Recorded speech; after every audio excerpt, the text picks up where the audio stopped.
Mr. Kant, you're on there, right there. And Yasmine, I'm going to turn it to you. Last 10 minutes, we'll take some questions and collect them, 3 or 4 of them, and come back to the panelists for their final words. You have 50 minutes. Hello. Thank you. Thank you, Samir.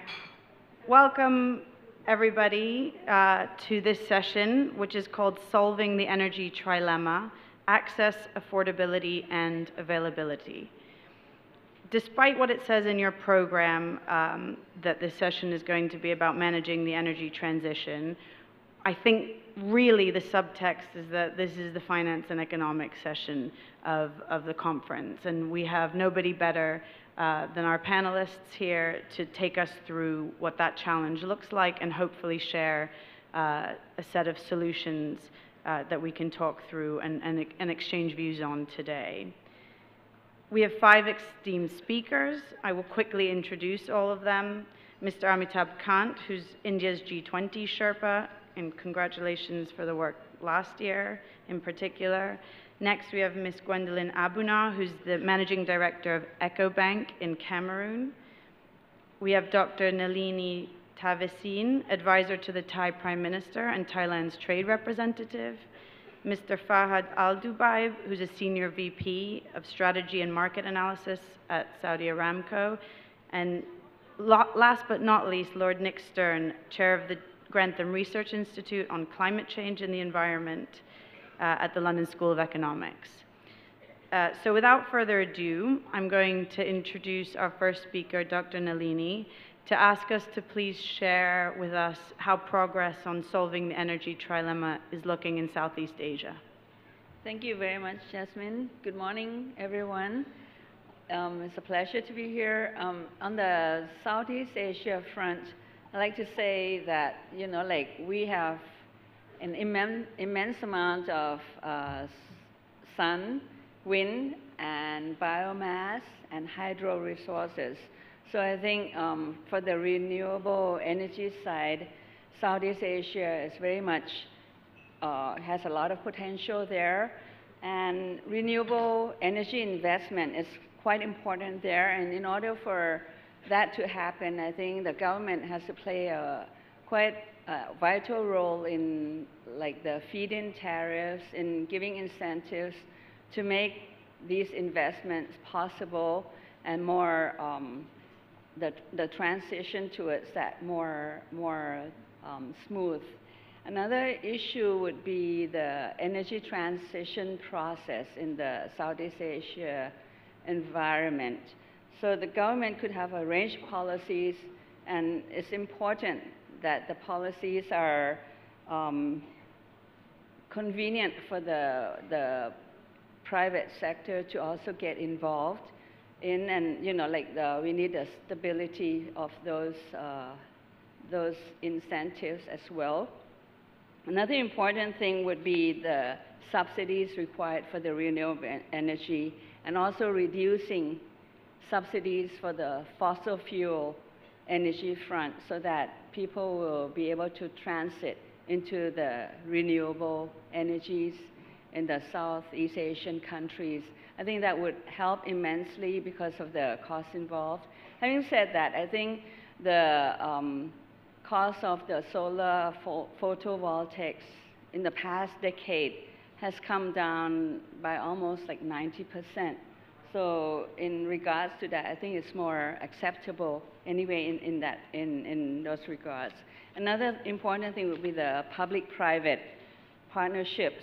That is most crucial, in fact, because it would be mobilizing capital towards the energy infrastructure projects. And government could also engage with the large corporations and private investors through the PPPs to develop, finance, and also operate the energy projects in the renewable energy facilitation, generation facilities, in the transmission lines, and in the distribution networks as well. So this would be sharing risks and also benefits between the public and private sectors. And the fourth point that's crucial is also the technology transfer and capacity building. Because I think that's important for this to take off the ground and to be well accepted. Technology transfer and capacity building is really essential for the acceleration of the adoption rate of clean energy and clean technology in the Southeast Asia region. Government could facilitate by the partnership with international organizations, multilateral banks, research institutions, technology providers, and of course what's important also is the technology licensing agreement that would be required with the joint research and development initiatives that would help.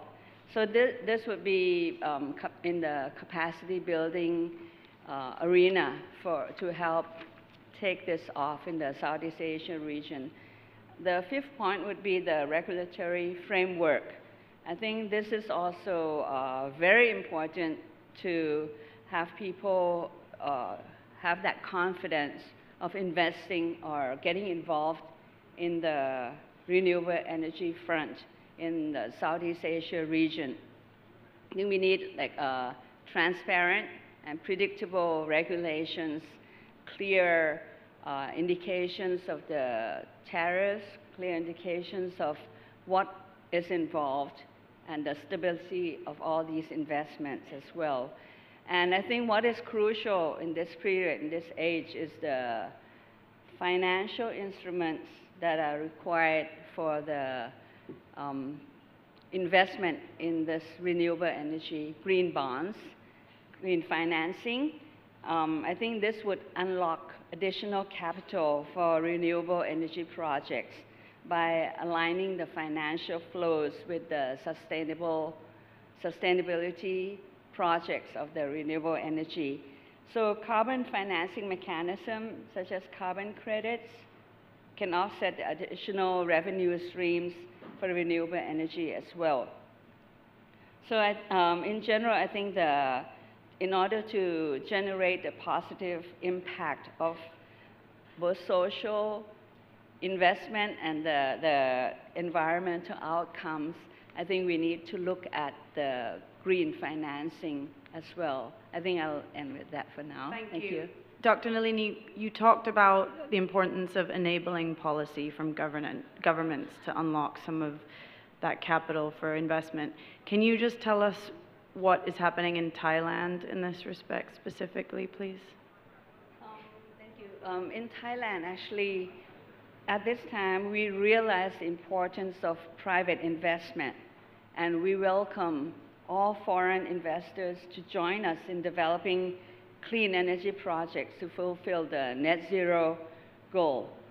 So we have a large potential of clean energy resources across the country, and in Thailand, we provide supportive measures, financial instruments, and incentives to facilitate foreign investment on clean energy. And right now, we have a new scheme called the RE100 companies to invest in Thailand. And this focuses on the utility green tariff, or we call it the UGT, which also helps Thailand to facilitate and promote mobilization of green investment into this area. That means that we would serve the demand of industries and consumers who require clean electricity for their carbon reduction targets and carbon tracking process for all their products. And we believe that this, the measures of this will be announced very soon in Thailand, and it'll help industries to access clean, reliable, affordable energy and to achieve their carbon emission reduction targets as well. Thank you. Thanks, Dr. Nalinee. Moving to a bit east to, or west rather, to Saudi Arabia. Mr. Fahad, you're a representative of a large energy and chemicals company. One of the challenges you're facing is the growing demand. There's an estimated 6 billion new consumers coming online. Can you talk to us a bit about how, from your perspective, you're thinking about this energy trilemma, and in particular, what progress you're making on solving it. Thank you for your question. I think before we talk about the next 6 billion, let's focus on the next 2 billion. We believe that the world needs to focus on the energy addition as well as the energy transition. People will continue to demand energy and affordable energy. I think we've seen over the past 2 years that too much focus on one aspect of the energy trilemma triangle can be consequential. We've seen when the world lost 6% of their gas supplies, how prices went up 7-fold, and almost all forms of energy were in demand, and businesses were squeezed, and consumers were impacted. We in ARAMCO are trying to solve 2 big challenges. How can we continue to satisfy the growing energy demand needed to fuel economies? And how can we decarbonize the current energy system? On the first, we're expanding our gas capacity to displace a lot of the fuels we're consuming. But on the second, ARAMCO has a leading position in terms of its carbon intensity. We have the lowest upstream carbon intensity amongst the leading businesses. We have near zero methane intensity, but we're not stopping there. We are getting into carbon capture and sequestration. We're developing a 6 million ton per annum carbon capture facility. We're investing in renewables. We're getting into hydrogen as well. And we're also pushing the envelope on energy efficiency, which we believe is a big low-hanging fruit that can be capitalized. I believe the focus for the next 2 billion and possibly 6 billion should be the global south. Much of the growing energy demand will be coming from the global south. So we need to think of the different speeds and requirements for the global south. Some of the countries need the jobs, need to industrialize before they can evolve into the services sectors, and some of them need the money to invest in new energies. So it is imperative that we think, we don't approach it in a one policy fits all. We need to look at each country or each region with its unique requirements and always try to strike the right balance between affordability, accessibility, and sustainability to ensure that the transition is orderly. Thank you. I'm going to pass over to Mrs. Gwendoline to continue the sort of jurisdictional question, Mr. Fahad, that you pointed out that each country is different. Ms. Gwendoline, you're the MD of a large financial institution in Cameroon.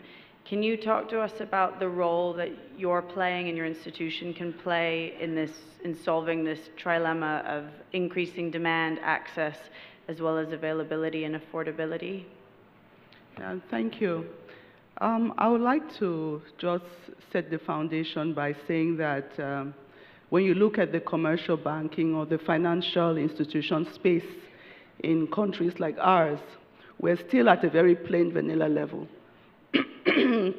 where we have short-term capital. There's liquidity in the market, but it's very short-term.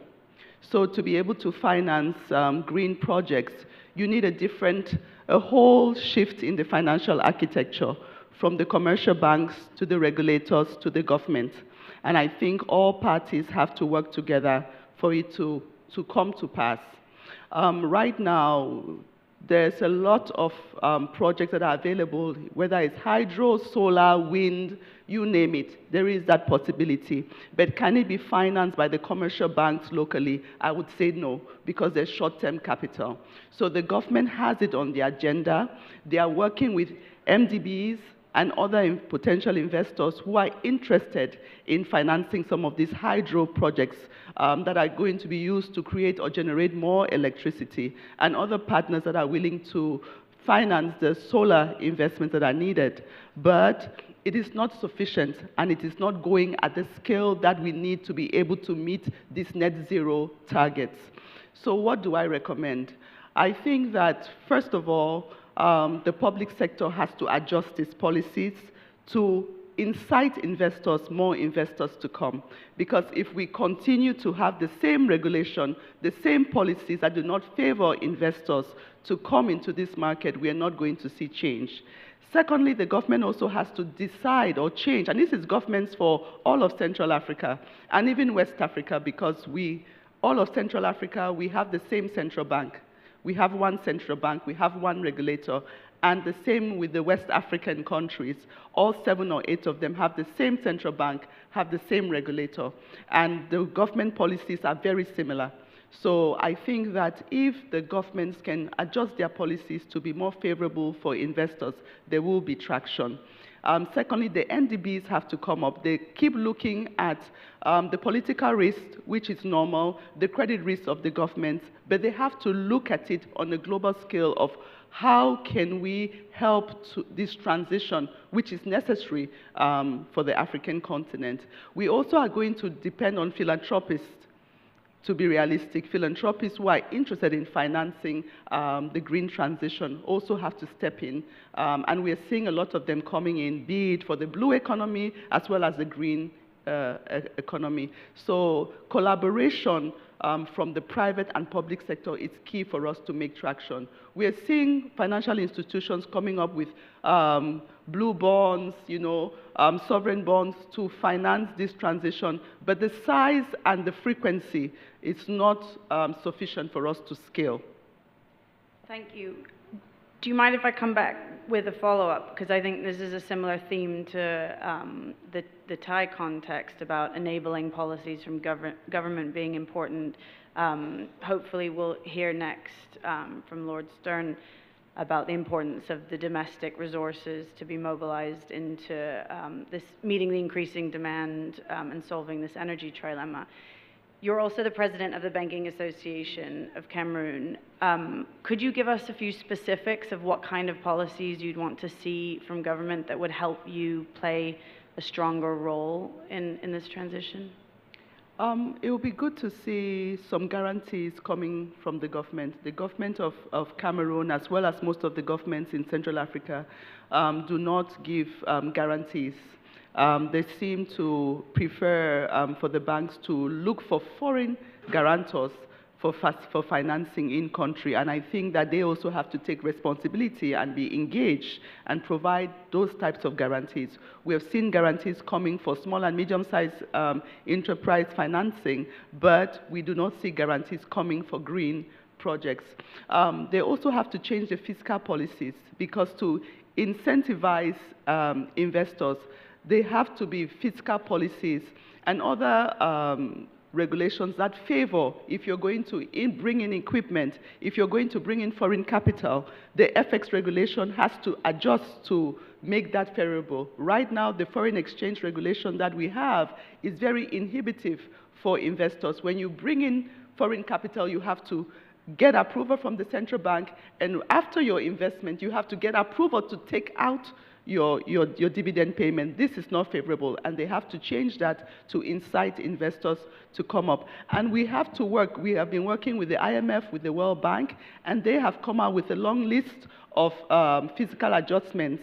I would not want to say also aspects on our regulatory policies that have to change to make sure that investors feel comfortable. We also have to have the government change or educate or provide, I would say, measures for us to talk about carbon markets, because there's no discussion about carbon markets in our economy. So if you have investors that are looking for carbon credits or can get carbon credits if they invest in countries, the country has to be able to give regulations that support that carbon credit. So there are a lot of measures such as this that we would like to put on the table, or we are already putting on the table, to see how the government can step in to make the countries more attractive for investors around the green transition. Thank you.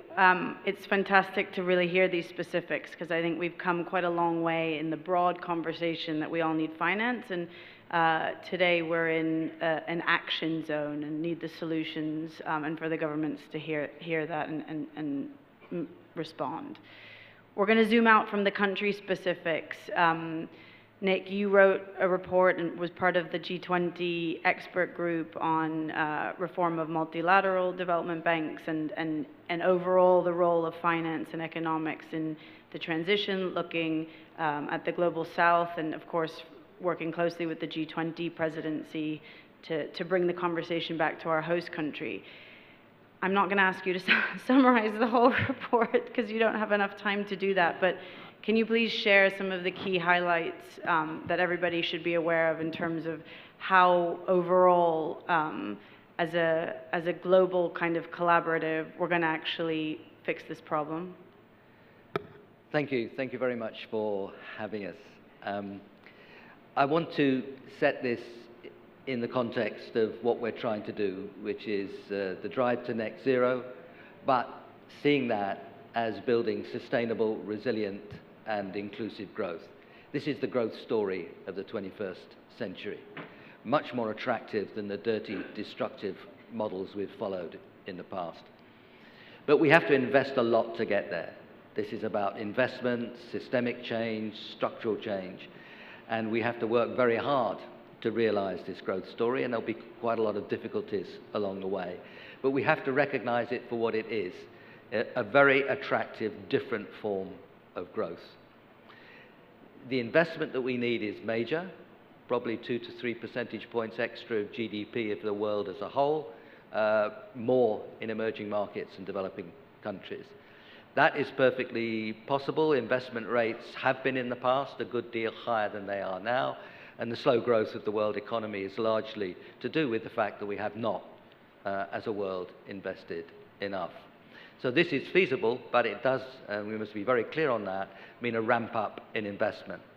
That means creating the conditions for investment, as Nalinee and Gwen have already emphasized, the investment climate, the country platform within which people invest. That's a crucial part of the story, including in the power sector, of course, things like feed-in tariffs, confidence in your revenues, confidence that you'll be able to get the investment done. And it will be cheaper electricity, and it will be more reliable electricity in the sense that you're not dependent on the world markets for imports of fossil fuels. India, of course, particularly dependent on the imports of fossil fuels. How will that be financed? Well, we worked, and the numbers for the report which N.K. Singh and Larry Summers chaired at the invitation of the Indian G20, and let me pay tribute here with everybody here to what India did in the G20. It was absolutely outstanding, and Amitabh, our friend here, was at the core of all that. India set the agenda. The agenda was about sustainable, resilient, inclusive development, and it took it a very long way. In that, N.K. Singh, Larry Summers led a report. I was part of that, and Veera Songway and I and Amar Bhattacharya led a report for the COPs. So let me just summarize the numbers in the small amount of time I've got left. For emerging markets and developing economies outside China, China doesn't need the finance. We estimated that the flow of investment for climate finance would have to be around $2.4 trillion a year in that set of countries in 2030. The whole path matters, but to be specific, let me just speak about 2030.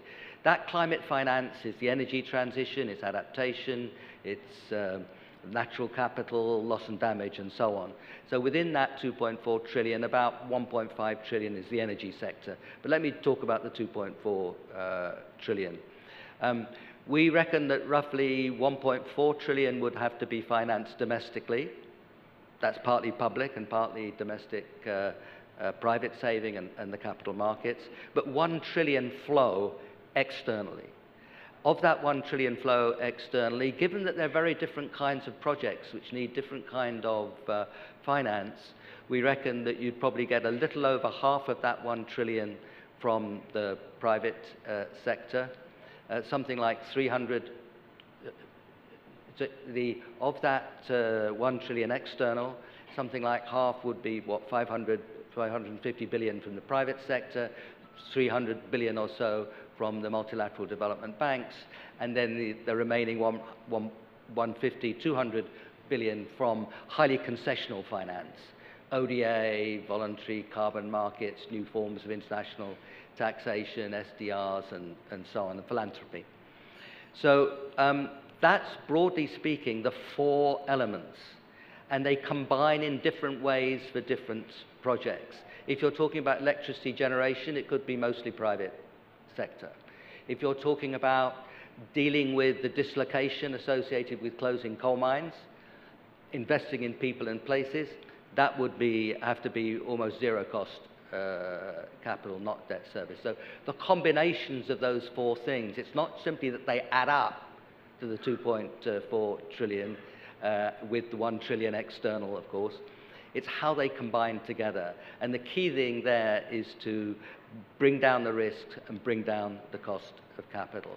Because, and let me finish with this, solar beats fossil fuel in much of Africa for electricity generation in terms of price, but only if the cost of capital is 7 or 8%. Much of Africa will be paying 20% for a cost of capital, and it doesn't beat out fossil fuels at that price. So that cost of capital. So the job that we have to do, manage the risks, create the investment environment, and bring down that cost of capital so that what is genuinely economically clean, cheaper than the dirty, becomes also financially clean, being cheaper than the dirty. But the prize is this new growth story, cities where you can move and breathe and be productive. We kill people 5 or 10 million a year from air pollution, most of it from the burning, not all of it, but most of it from the burning of fossil fuels. Energy efficiency. Efficiency is productivity, is growth. This would be focusing the areas where innovation is moving in a very rapid way. Whichever way you look at it, if we get this right, it's a tremendously attractive growth story. We've got to invest a lot, and we've got to find a lot of the finance in the right packages for that investment so the cost of capital is manageable. Thank you, Nick, for not just for the thoughts, but also for synthesizing that so quickly and so eloquently for our audience. I have a cheeky follow-up. Can I just add that you asked me about the N.K. Singh, Larry Summers thing on the MDBs. Yeah. And the number I gave, which I did give, about 300 billion or so, would mean tripling the financing from the MDBs. That's perfectly possible, and with the paid-in capital, it's very cheap. If you sweat their balance sheets a bit better, you can absolutely get there. It's totally feasible. But tripling the finance from the MDBs and working much more closely with the private sector is what we would be looking for. That's why we called that report with N.K. Singh, Larry Summers, bigger, bolder, better. Bigger times 3, bolder, more work with the private sector and taking more risk, and better, just being more easy to work with than sometimes the MDBs have been in the past. Thank you. We're going to come back to the MDB question in a minute. My cheeky question. So about half of the 1 trillion of flow that you talked about needs to come externally into developing countries. And we've had a big focus on the global south here, which is right and fine. The growth story and looking for economic growth is everywhere, right? And a lot of that finance is going to have to come from developed countries. And so I wonder if you just have a word. We also have European representatives here in the audience. How are developed countries thinking about that? And I'm not just talking about the failed 100 billion, right, through the COP process, but is it realistic that that money is going to come from the global north and those advanced economies? And how do they need to think about this investment? Well, the overall flow of 1 trillion a year by 2030 into emerging markets, developing economies outside China, is obviously a major step up. Key in that story was the tripling of the MDBs, because the private sector is not going in anything like the scale that it needs to. No, the private sector flows that we're talking about, 10, 15 times more than they are now. It's a really major step up. Why aren't they going? It's because of the perceived risk. Sometimes the risk is real, sometimes it's just perceived, but it's a bit of each. But the challenge is to bring down that risk. That means creating the investment conditions. That's for the country itself, but working with, co-creating with its private sector those conditions. It's the private sector who understand what the problems are. It's the governments that can fix them. If they can get together, with some help from the MDBs, they can create those conditions. But also, it is the kind of capital that comes in. People are looking for guarantees to bring down risk. They're looking for equity investments. And we need an MDB system that can actually provide that risk management, I say, through guarantees, equities, much longer term loans, and so on, turning over their capital so that they can expand much more quickly. And that's the kind of MDB system we need. I think Ajay Banga at the World Bank is looking to build that, and I think it's very important that the emerging market developing economies push very hard for that. The cost of that, in terms of paid-in capital, would be really quite small, and that we've run some of those numbers, and it is the kind of thing that Very leveraged. You've got very big multipliers in there, and if you take the paid-in multiplier to the overall capital, if you see the bigger use of guarantees and so on, the kind of expansion we've described is perfectly feasible and involves minimal amounts of money paid into the MDBs. Thank you. Last but not least, Mr. Amitabh Kant, we're privileged to have you in general on this panel, but also because I hope you'll bring us some of the experience of your enormous role sherpaing a very important G20 last year. The energy trilemma, it's really international, it's global. Not one country can do it on its own. Last night, I got to cheat and listen to you speaking last night already. So you used green hydrogen as an example that even if India's prioritizing and trying to push this as a solution, you can't do it on your own. Can you share with us what it was like trying to make progress on this trilemma through the G20 last year, and what hope do we have that more progress can really be made in a multilateral forum like that for problems and the solutions that come with them that are truly global? Well, thanks.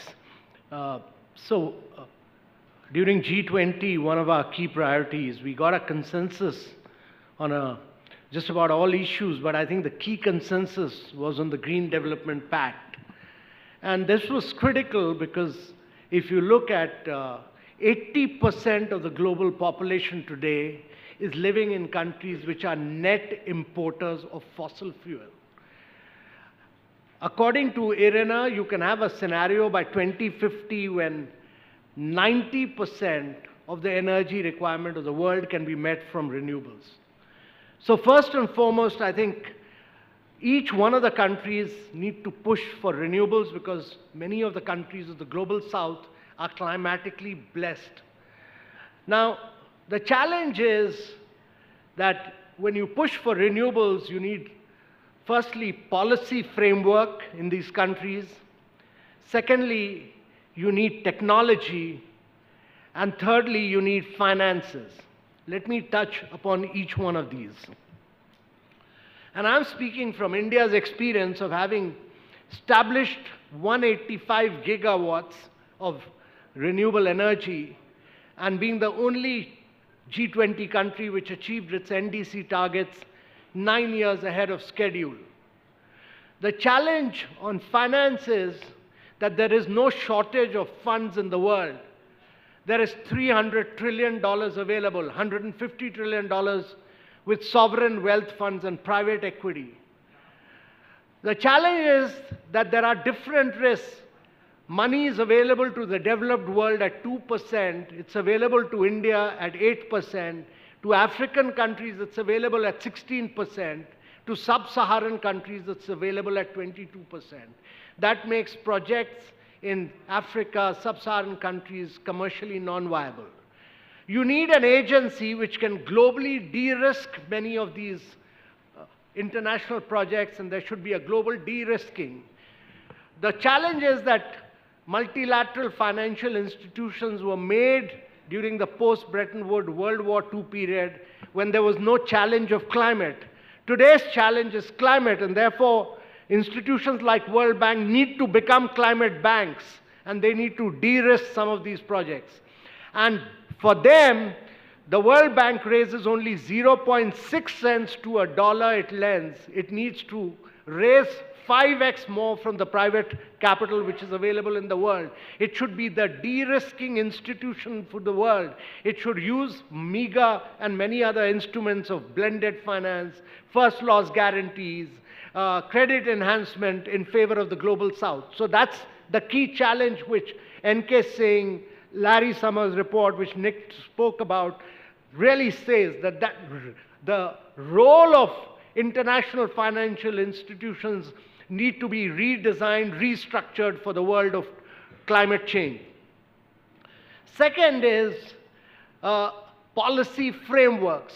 Without creating the right policy frameworks and allowing private sector to come in a big way, it will not be possible for us to achieve renewables. And therefore, in India's case, it's the private sector, because of a good policy framework, which has led this.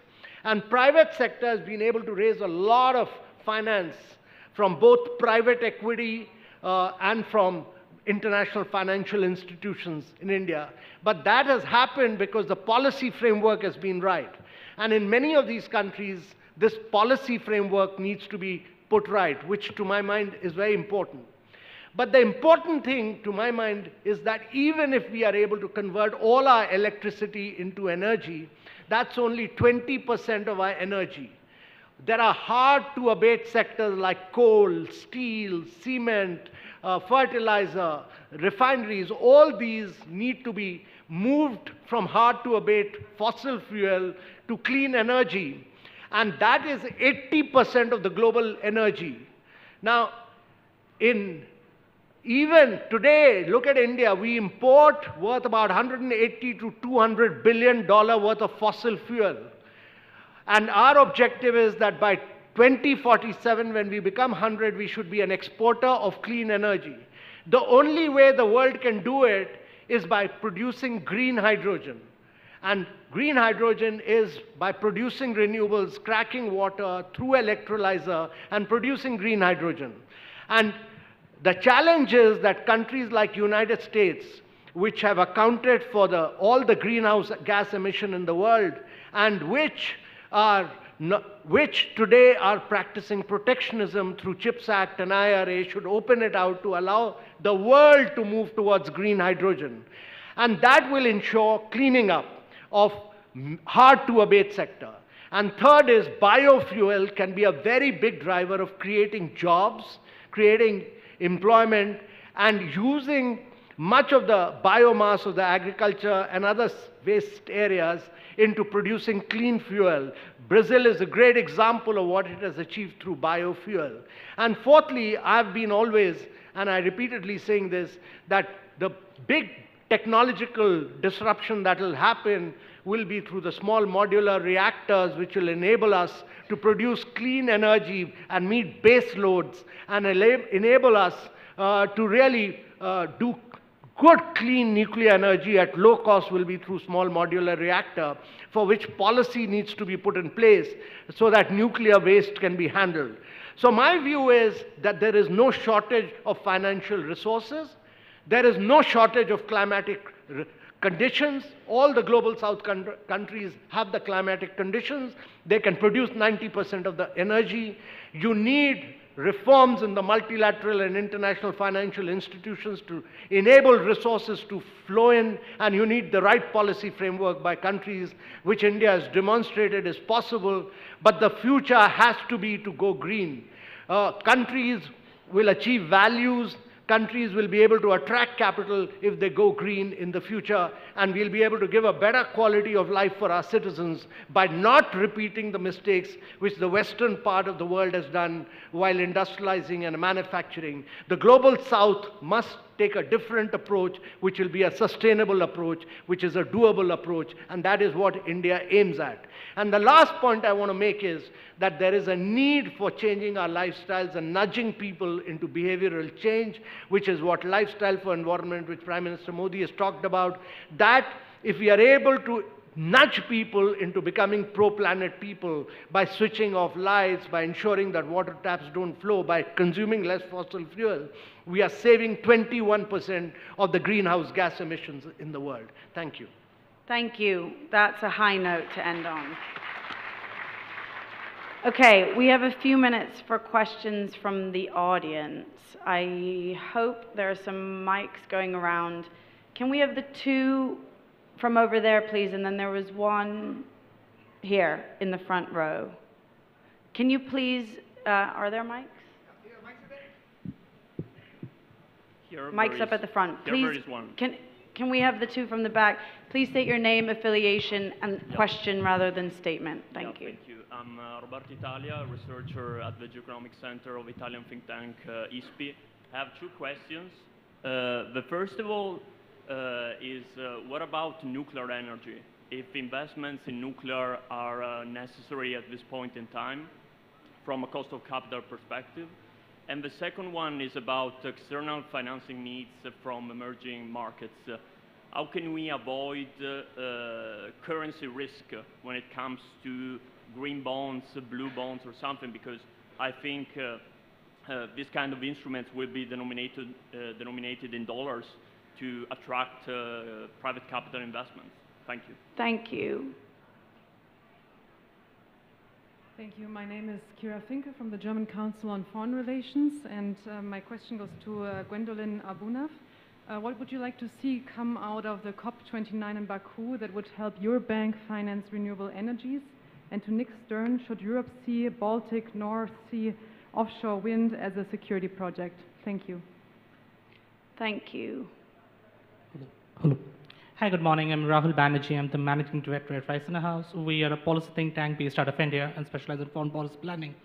Now, a lot of conversation has been happening about green transition and securitizing these green transition, but a focus has to be given on the Pacific Island nations as well as the Caribbeans.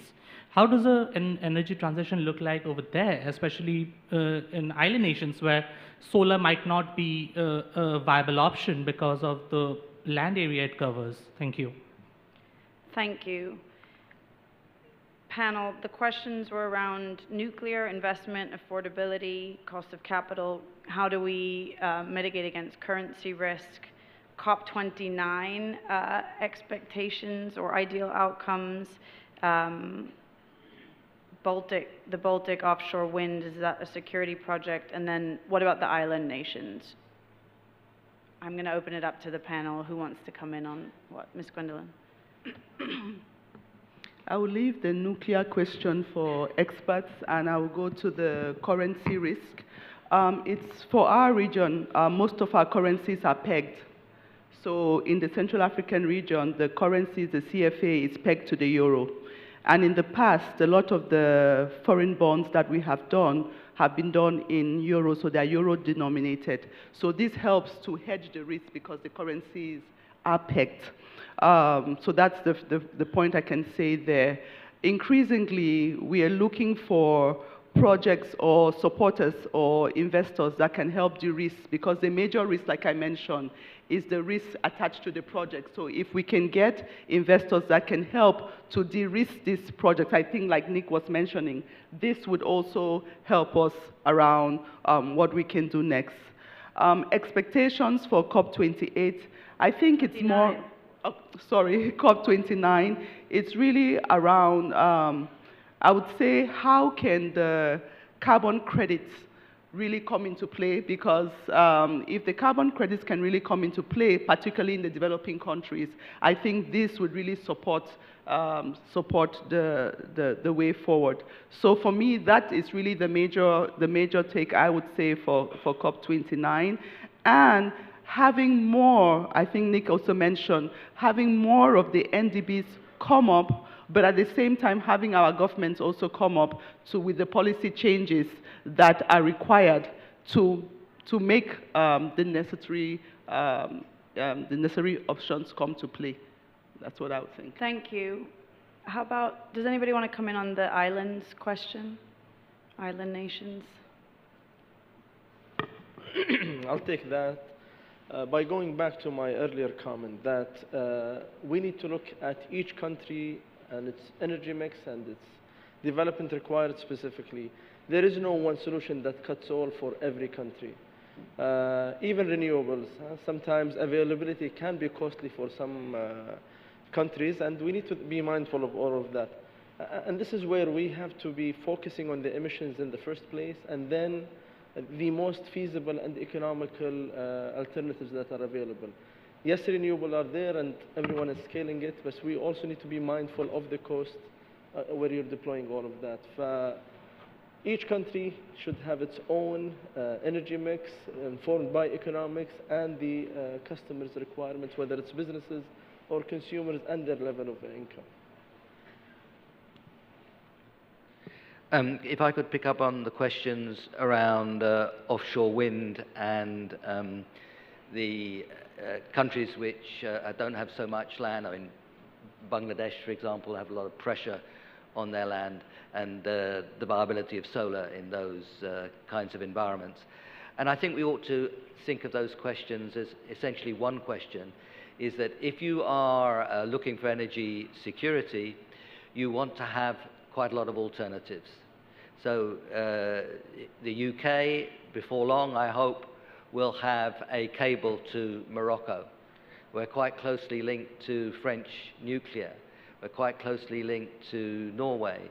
We should have a line to Iceland so that the geothermal is available. In this area, in Nepal, you can have a lot of potential for exporting hydroelectricity to India. India could have a lot of potential for exporting solar energy to Bangladesh. So our security comes from a diversification of our links. And that kind of linkage, I think, is going to be very important regionally. In Europe, you've got, of course, as the question embodies, lots of wind in the north and lots of sun in the south.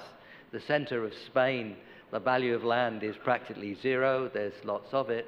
You should be covering it with solar, importing from North Africa. So that kind of regional link, I think, is going to be the answer to the question, both about offshore wind in the Baltics and about solar in Bangladesh and so on. And it's going to be a crucial part of building this whole new growth story that Amitabh and I were waxing correctly, I think, enthusiastically about. It's that kind of investment, that kind of link-up, that's going to build low-cost, secure energy. So on that nuclear question... Last word, Mr. Well, I come to the last word, but on the nuclear question, I think the future is small modular reactors because they are, their capital cost is low. You need nuclear for base load, so that because solar energy is intermittent in nature, and if that's the best, and you can now, it's going to be a big market for the future, small modular reactor, because long nuclear projects have big time and cost overruns. And on the exchange fluctuation question, it's very important that lending is done in local currencies because by international institutions, because it'll be very difficult to meet the exchange fluctuations. But I think the important question is for the global south, that 80% of the carbon space has already been occupied by the developed world. The developed world has now started giving fresh licenses. UK has given fresh license for exploration in the high seas. Germany has gone back to coal. Norway, a country like Norway, has opened up exploration. And that means there'll be very little carbon space left. And I think it's time the world realizes that 1% of the global companies account for about 42% of the greenhouse gas emission. So the world needs to bring out data, and Nick and company should really work on this to bring out data as to who's accounting for greenhouse gas emission, and the markets must penalize those who actually account for this greenhouse gas emission. Because moving from one COP to another COP is not making a difference. The markets must make a difference. You and I must make a difference to every single company which is accounting for greenhouse gas emission in the world. Thank you for that. A point close to my heart, and you're preaching to the choir here. Look, I think that, well, I know that our time is up. I think our conclusion, even if we haven't solved the problem, is that everybody here, really this is the question that's at the heart of your work and what you're focused on, which I take hope from. I was going to invite the audience to thank our panelists, but maybe I've No, you should. You must thank the panelists and for a fantastic conversation, and thank Yasmine for moderating it. And can I request you all to come on the top of the stage for a family photograph?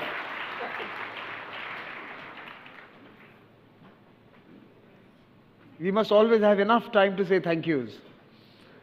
Please.